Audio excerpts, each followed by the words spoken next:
প্রয়াত প্রাক্তন মুখ্যমন্ত্রী বুদ্ধদেব ভট্টাচার্য শারীরিক সমস্যার জন্য 11 বছর ধরে ঘরবন্দি ছিলেন বাংলার প্রাক্তন মুখ্যমন্ত্রী। একাধিকবার হাসপাতালে ভর্তি হয়েছেন। 80 বছর বয়সে বৃহস্পতিবার সকাল 8:20 নিজের ফ্লাইটেই শেষ নিঃশ্বাস ত্যাগ করেন।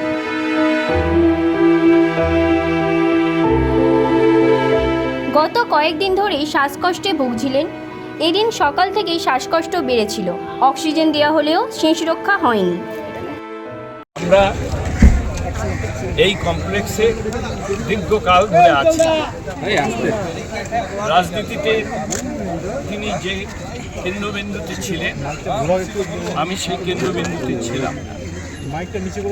আমার মনে আছে বাংলার মুখ্যমন্ত্রী, মোবাইলটা নামাও,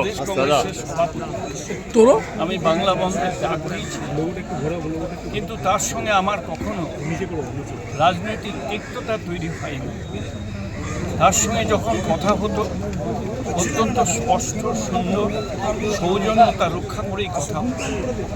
একটা সামাজিক বন্ধুত্ব আমাদের মধ্যে ছিল এবং সামাজিক বন্ধুত্বটা কখনো আমরা ভাঙতে দিইনি, উনিও ভাঙেন, আমরাও ভাঙিনি।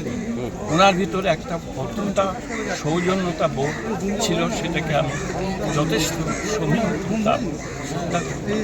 তার মৃত্যুতে আমি মনে করি বাংলার রাজনীতির ক্ষেত্রে একটা বড় সমস্যা।